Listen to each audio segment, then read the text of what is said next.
안녕하세요, 김태현입니다. 오늘은 또 청담동 주식부자 이희진 씨 얘기입니다. 청담동 주식부자라는 호칭을 제가 쓰면은 뭔 주식부자냐, 그냥 사기꾼 아니냐라고 하는데, 그래야 사람들이 좀 아니까 그냥 닉네임이라고 생각해 주시면 될 것 같습니다. 제가 6월에 청담동 주식부자 이희진 씨가 다시 법정으로 가게 된 이유에 대해서 영상을 만든 적이 있는데요. 제가 다시 법적 분쟁에 휘말려서 법정으로 가게 됐다, 이런 얘기를 하면서 박봉준 이희진 씨 피해자 모임 대표가 피해자 모임을 대표해서 이희진 씨가 출소한 2020년 3월에 이희진 씨와 이희문 씨 등을 업무상 횡령으로 고발한 사건이 있는데요. 그것의 제1심 결과가 나온 겁니다. 짧게 요약을 하자면 이희진 씨는 과거 방송에 출연해 여러 번 과시하듯이 이런 말을 한 적이 있는데, 악플러를 약 500명 고소했다, 고소하는데 8억 원 정도 들었다라고 밝힌 바 있는데요. 그런데 이 돈이 사실은 이희진 씨가 낸 게 아니라 이희문 씨의 회사인 미래투자 파트너스에서 낸 것으로 확인이 됐다. 그러니까 이 이희문 씨의 회사와 관련이 없잖아요. 사실은 친족이긴 하지만 사업적으로는 관련이 없죠. 그런데 사업적으로 관련이 없는 사람한테 변호사비를 줬으니까 이게 업무상 횡령이 된 겁니다. 그래서 이희진 씨가 썼다는 고소 비용은 한 7, 8천만 원 정도 되고요. 박 대표에 따르면 미래투자 파트너스는 이희진 씨가 고소한 약 200명의 악플러 고소 비용을 대납했다고 전해집니다. 당시에 사람들이 이희진 씨에 대한 의문을 표시를 한 거를 완전히 날조된 얘기도 있겠지만, 당시에 이희진 씨에 대해서 어떤 의혹을 제기한 얘기들을 명예훼손으로 고소하고 입막음하는데 이희문 씨, 그러니까 동생 회사에서 변호사 비용을 대납을 한 거죠. 판결문에 따르면은 박봉준 대표가 확보한 자료와 그렇게 큰 차이는 안 나는데, 정확하게는 2015년 무렵 인터넷 포털 사이트에 자신에 대한 비판적인 댓글이 달리자 이들을 고소하기 위해서 변호사 선임료로 약 8,500만 원을 동생이 대표이사로 있던 아까 말했던 그 미래투자 파트너스에서 회사 법인 자금으로 지출한 혐의라고 했습니다. 그리고 이 씨는 동생 법인 계좌에서 약 1억 2,507만 원을 출금해서 이 가운데 8,507만 원을 법무법인의 변호사 선임료 명목으로 지급한 것으로 조사가 됐는데요. 당시 이희진 씨와 법무법인 사이에는 고소 한 건당 33만 원의 선임료가 책정됐던 것으로 전해집니다. 재판부는 이들의 공소 사실을 모두 유죄로 인정했는데요. 업무상 횡령을 인정을 해서 이희진 씨에게는 징역 8개월에 집행유예 2년, 이희문 씨에게는 징역 6개월에 집행유예 2년을 선고했습니다. 재판부는 검찰의 공소 사실에 대해서 모두 유죄로 인정을 하면서 범행에 이르게 된 경위, 횡령한 금액의 규모 이런 걸 봤을 때는 죄책이 가볍지 않다고 설명을 했는데요. 이 씨 형제는 다만 변호사비는 회사의 이익을 위해 합리적인 범위 내에서 집행을 했다, 그러면서 공소 사실의 비용 역시, 그러니까 8,507만 원에 대해서도 과다하게 계산됐다라고 주장을 했지만 받아들여지지 않았습니다. 그럼 제가 궁금한 거는 회사의 이익을 위해서 왜 이희진 씨의 변호사비를 대납했는가, 이 미래투자 파트너스는 이희문 씨의 회사인데 라는 게 이게 받아들여지기는 쉽지 않은 주장인 건 맞다 라는 생각은 듭니다. 재판부는 피해 회사 법인 자금에서 지급된 변호사비는 이희진 개인에 대한 명예훼손 등 형사 고소 사건을 위한 것으로, 이희진 씨는 피해 회사의 주주나 대표이사도 아니다 라면서 실제 고소가 된 사람은 190명이다 라는 거는 업무상 횡령의 성립에 방해가 되지 않는다, 그러니까 업무상 횡령이 성립을 하거나 안 하거나에 대해서 명수는 그렇게 중요하지 않다 라고 판단을 했습니다. 재판부는 피고인들의 죄책이 무겁지만 객관적인 사실관계는 대체로 인정, 반성하고 있는 점, 횡령금을 모두 변제하고 원만히 합의한 점 등을 고려해서 집행유예를 선고를 한 것 같습니다.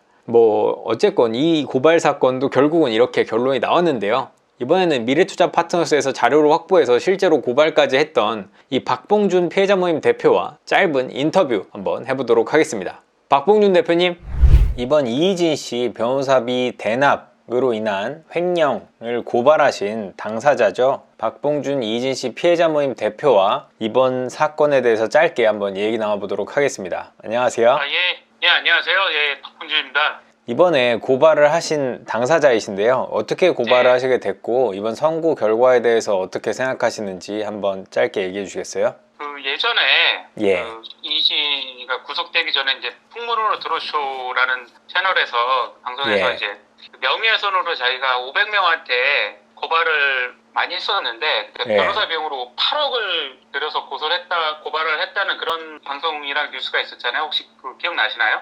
예, 기억납니다. 예, 그래서 제가 관련된 자료를 입수를 해갖고 이제 면밀하게 이제 몇 년 동안 이 사건이 벌써 5년이 넘었단 말이에요. 자료를 갖고 면밀하게 분석을 해보니까 변호사비 대납을 한 게 횡령이 될 것 같더라고요. 예. 예, 그래갖고 이제 작년 3월 달에 이제 원래는 이제 남부지방검찰청으로 했었는데 그게 이제 돌고 다시 중앙으로 와서 지방검찰청에서 이제 조사가 돼서 이제 요번에 이제 법원에서 1심 판결이 나온 거잖아요. 예. 그 이후에 다른 횡령건도 사실 추가적으로 또 계속 그 진정 형태로 또 고발을 했는데, 근데 그거는 좀 검찰에서 좀 수사가 제대로 안 된 건지 아니면 제가 증거 자료가 좀 부족했는지 그거는 인정이 안 됐고 그냥 예. 변호사비만 좀 예. 인정이 돼서 또 금액도 한 8,500 정도밖에 안 되더라고요. 예. 그래서 이번에 집행유예 나온 거잖아요. 예. 실형 6개월에 이제 집행유예가 2년 나왔는데 조금 아쉽긴 합니다.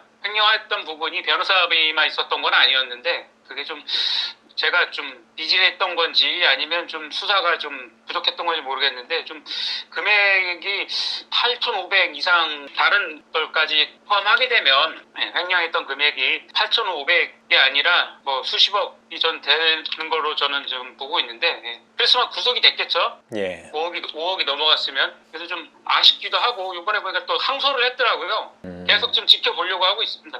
지금까지 어마어마하게 많은 고발과 어떤 새로운 사실을 파헤쳐서 뭐 이제 세상에 계속 알리고 계신데 앞으로도 뭐 더 할 게 남아 있나요?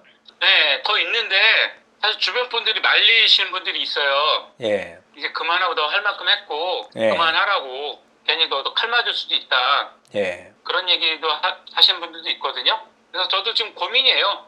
이거를 계속 지금 5년 넘게 계속 해야 되나. 예. 지금 사실 지금 민사소송 가는 길이거든요. 예. 그거는 지금 개인적으로는 아직 계속 고민을 하고 있습니다.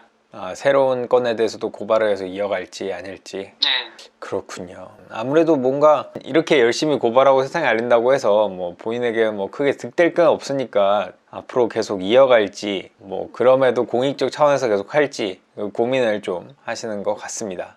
어쨌거나 이 고발로 인해서 또 하나의 죄가 밝혀졌기 때문에 그것만으로도 약간의 그래도 소정의 성과가 아닌가 생각은 드는데요. 어떻게 생각하시나요? 네, 뭐 이걸로 인해서 이제 이런 유사 투자 자문에 대한 지금 주식 리딩방이 최근에 또 코로나 이후에 주식시장이 좋아지면서 예. 그런 주식 리딩방과 이제 유사 투자 자문업에 대한 그런 문제 제기가 됐었고 어제도 뉴스에 그런 방송을 좀 우연찮게 봤는데 많은 피해자들이 발생한 거를 제가 예방을 했다고 오늘 저는 뭐 자부를 해서 예, 알겠습니다. 그럼 오늘은 여기까지 하겠습니다.